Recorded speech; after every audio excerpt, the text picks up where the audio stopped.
Well, thanks for staying with us here on THV 11 Plus for Arkansas News Now. I'm Journey Taylor here with meteorologist Tracy Bean on this Friday Eve, Friday Junior. Yeah, we just need Friday to get here. Okay. That way the weather will be better. Yeah, Yeah.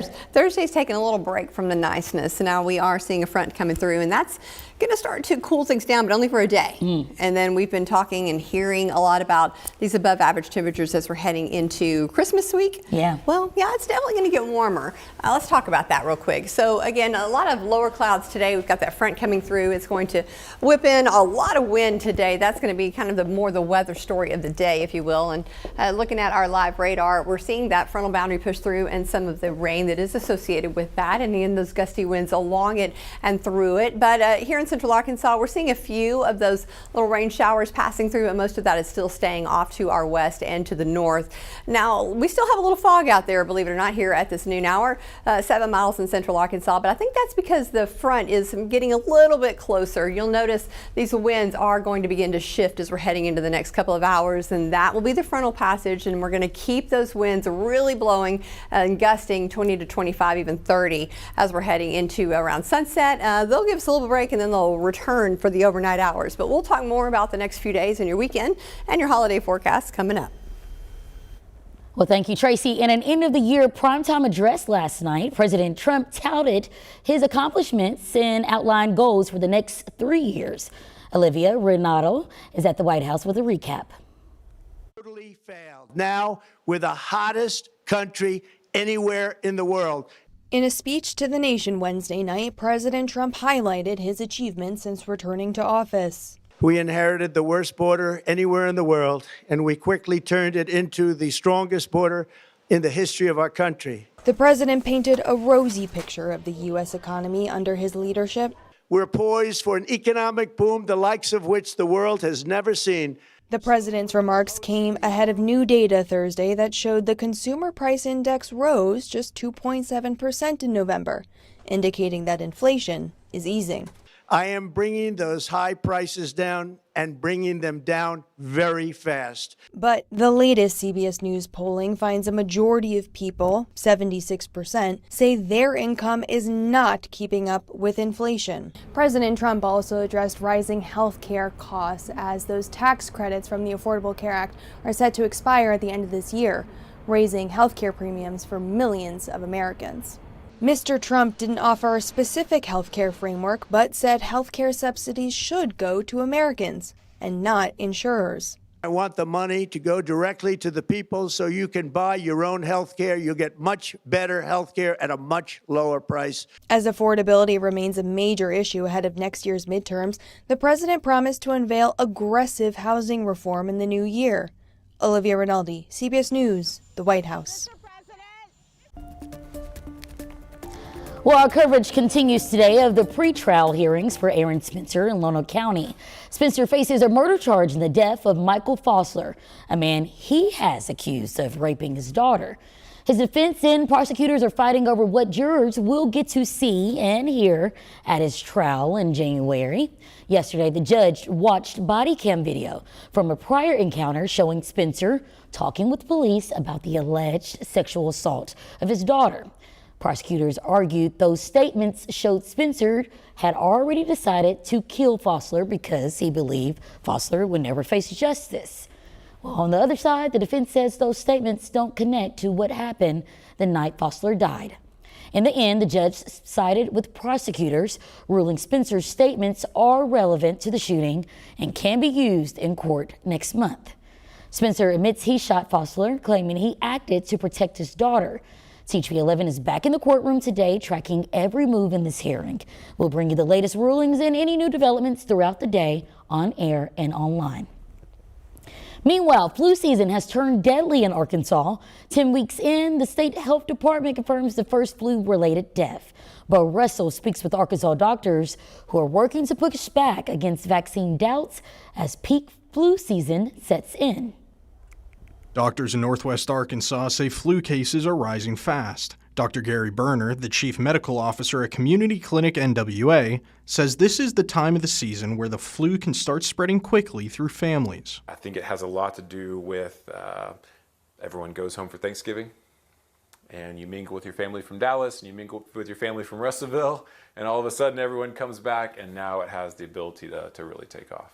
Doctors say the flu can hit like a truck: fevers, cough, body aches, and the risk isn't the same for everyone. Infants and toddlers that have not been exposed to the flu before, our pregnant women and mothers are definitely at high risk, and our older adults that don't have as strong of an immune system anymore. Dr. Berner says this year could be worse than recent flu seasons. What we're seeing from other areas of the world is it is a rough flu year. He says common sense steps still matter. Avoid sick people, wash your hands, and talk to a provider about the flu shot, because vaccination can reduce the risk of severe illness and hospitalization. And we know that the vaccine helps to prevent people from getting hospitalized. And if you think you're coming down with it, don't brush it off. Berner says the flu can start mild and turn serious in just a few days, especially for high-risk patients. Reach out early. The flu's not one to sit around on, because it can really move to a more severe illness quickly. Well, another concern is measles. Cases are climbing nationwide. North Carolina confirmed a case in a person who traveled through Raleigh-Durham International Airport last week, as outbreaks continue to spread across the southeast. The CDC reports nearly 2,000 measles cases across 43 states this year, with 3 deaths. Falling vaccination rates now put the U.S. at risk of losing its measles-free status for the first time in more than 2 decades.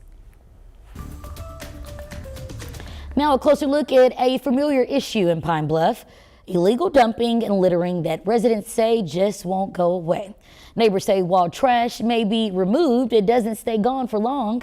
THV11's Maya Ellison breaks down the latest complaints and the city's response.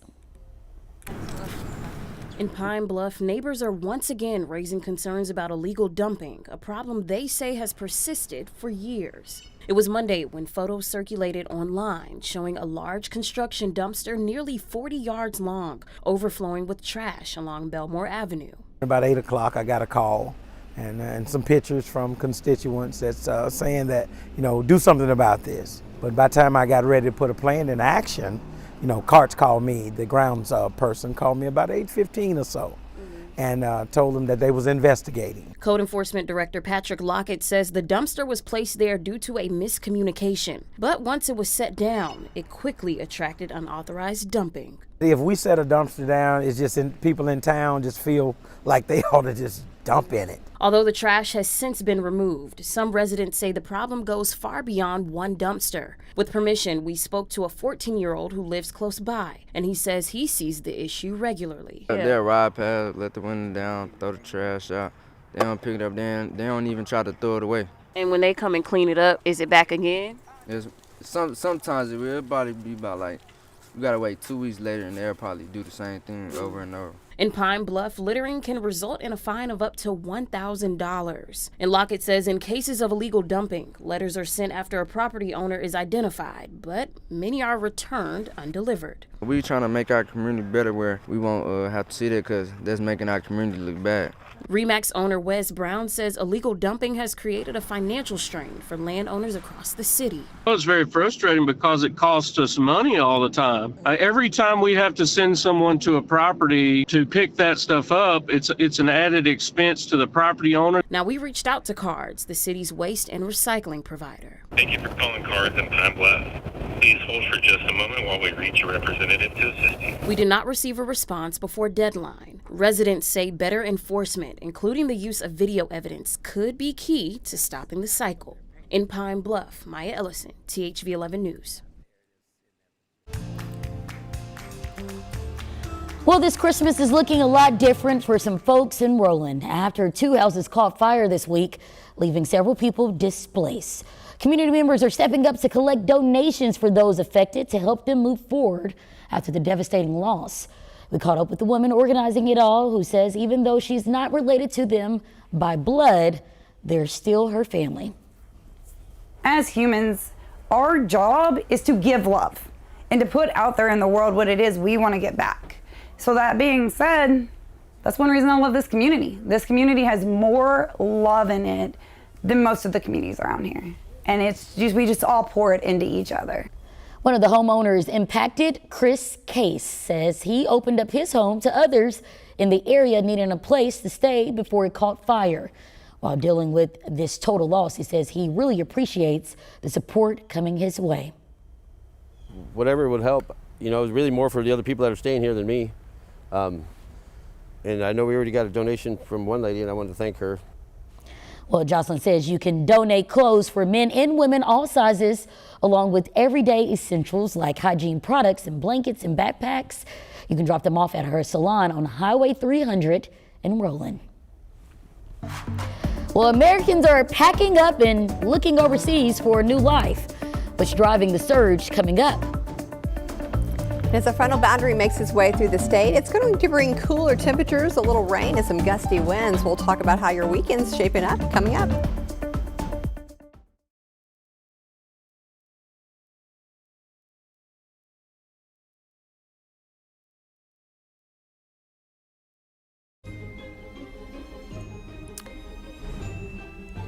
Well, the question comes up every year at this time: how does Santa Claus get gifts to all of the kids expecting them? And the answer is he has a lot of helpers. Here's Omar Villafranca. This West Michigan warehouse looks like Santa's workshop. You gotta make it into a bundle. We do. But these are volunteers with the Santa Claus Girls. They're picking, wrapping, and bagging up thousands of presents for delivery to families who need a little extra help this Christmas. We have lots and lots of families that can't afford food. How are they going to have Christmas? Tina Hudson and Nancy Ditta and an army of volunteers help run the Santa Claus Girls. This year, thousands of boys and girls from 1 to 12 years old will get new toys, books, hand-sewn hats and gloves, and comfy pajamas. If it wasn't for the Santa Claus Girls, do you think that a lot of families in the area would have a Christmas? Probably not. This year, they'll deliver presents to more than 10,000 children and help relieve the holiday stress for struggling parents. The gratefulness of the parents. I mean, tears in their eyes. Thank you, thank you. Oh, I got a heavy one here. Delivering Christmas miracles for more than a century. Omar Villafranca, CBS News, Grand Rapids, Michigan.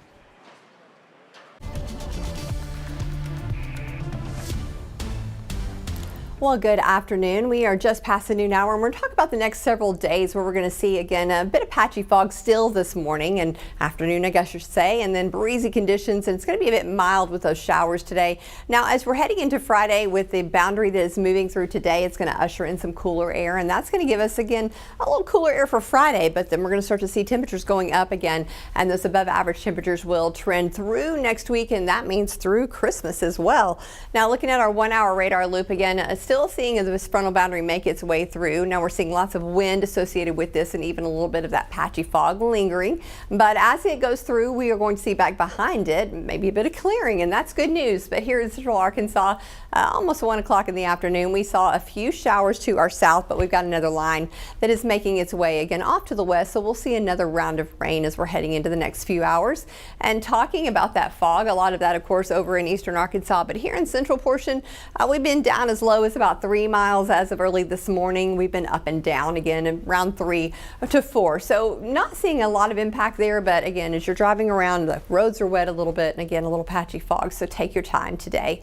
It is 62 degrees in central Arkansas, but we are certainly seeing the impacts of that cooler air as that front has made its way in through northwest Arkansas. But now we're not going to see the impacts of that for our highs so much today, especially in central and southern Arkansas, but we'll see it all as we're going into the overnight hours. Keeping things a little cool there in the 50s in Harrison and Mountain Home, and making it more towards central Arkansas 65, and in southern Arkansas, well, really pushing 70, and even Texarkana is getting to that 70 mark maybe.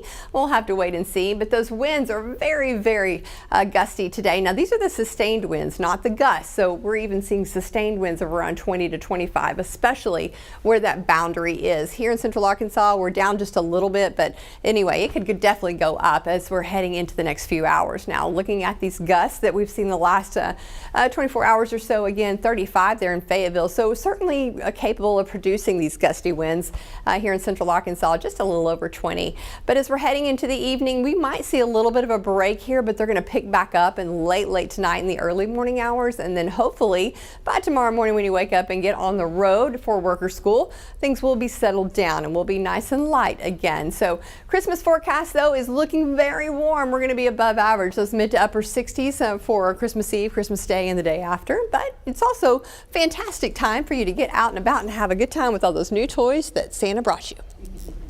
All right, Tracy, thank you. Well, some Americans are packing up and leaving the United States, deciding to live abroad instead. And whatever the reason may be, experts say the numbers are only going up. Eric Fleck from our DC affiliate shows us more. Jen Barnett and her husband left Alabama to live in Mexico 3 years ago. They say they were fed up with the U.S. political climate. And now their company Expatsy helps thousands of other Americans move abroad too. 120 people started their visa process just in September, just for Portugal, just of our clients. So people are moving at much higher rates than we've seen in the past. Expatsy organizes group tours like these for Americans exploring potential new homes abroad. And listen to this. She says business was up huge in the first part of this year. Why? The cost-benefit analysis of staying in the U.S. has just changed dramatically. And there are different reasons for different people. It's a trend WUSA 9 first reported on back in 2022 after Roe versus Wade was overturned. We traveled to this moving abroad seminar in Atlanta, attended by people from all over the country, including Prince George's and Calvert County, Maryland. Where are you from? Texas. Texas. You? Okay. Maryland. Jennifer Stevens is executive director for the website International Living. And she says right now, people are being driven from the States by things like the cost of living, especially healthcare and housing, and those increasing cultural divisions. It's not that they're necessarily ready to get on an airplane tomorrow and leave, but they are sort of taking the steps now to allow them to have some options in case things go a little nutty in the States. Stevens says foreign countries are now making it easier than ever to relocate, especially since the pandemic changed how we work. Portugal and Ireland are among the most popular destinations. International Living says in Panama you can live comfortably for around $1,800 a month. And the group just named Greece its top-ranked country to retire to abroad. I would say that more people are asking the really practical questions they need to ask in order to take the steps to really do it. I don't think moving abroad is ever apolitical. It is always you choosing to vote with your feet and vote with your dollars, or to find a better life in another place. All right. Well, meanwhile, a pair of Grinch-themed Nike sneakers worn and signed by late NBA legend Kobe Bryant is on display in Beverly Hills ahead of auction. The one-of-a-kind shoes worn on Christmas Day in 2010 are expected to sell for more than $10 million. The sneakers are being showcased at Cannon Collectibles through Friday. Well, it is game day for Arkansas State. The Red Wolves will face Missouri State in the Xbox Bowl tonight at 8. We will tell you more about the big game next in sports.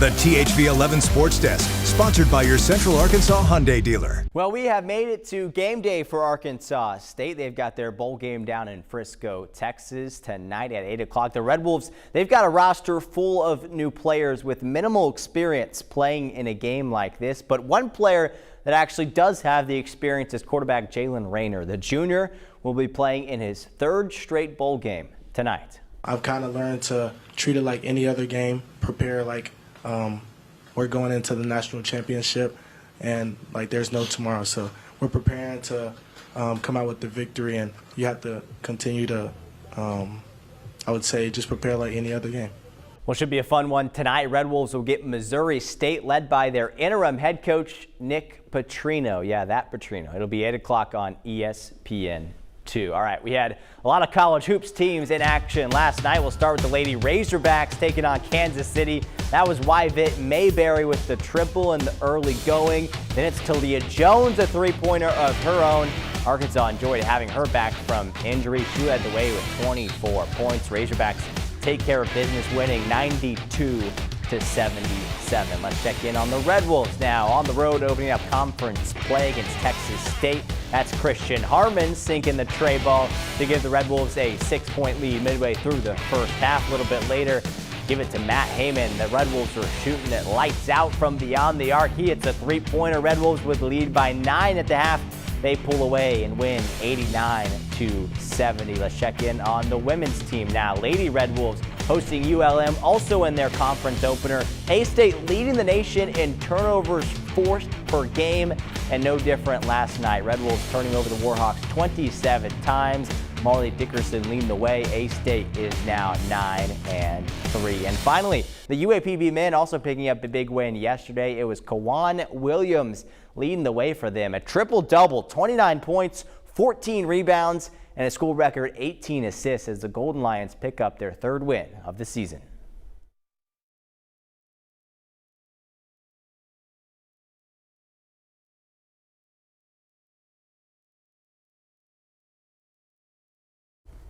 Well, before we go, a reminder to join us tonight on THV 11 News at 10. I sat down with Little Rock Mayor Frank Scott Jr. to look back at this year and looking forward to the next. We discussed his relationship with the city's police department, crime reduction, and ongoing projects across the city. Again, that's tonight on THV 11 News at 10. And we've got some cloudy skies out there, Journey. I don't like it. I know, I don't either. We are going to see get a bit of a clearing, but it's going to be later tonight. Until that point, we're going to have some gusty winds and again, little periods of rain showers as well. Could see some stronger storms up to the northeast. Not necessarily too bad, but again, could be a bit stronger. But tonight, we're going to see those lows drop into the 30s. All right. I'm sure some people are happy about it, so don't let my pessimistic attitude. I know. It's a good nap day. It's a good nap day. That's right. Good way to look at it. Thank you, Tracy, and thank you guys. Of course, we have more news and weather for you this evening. Be sure to join our team back here at 4 o'clock.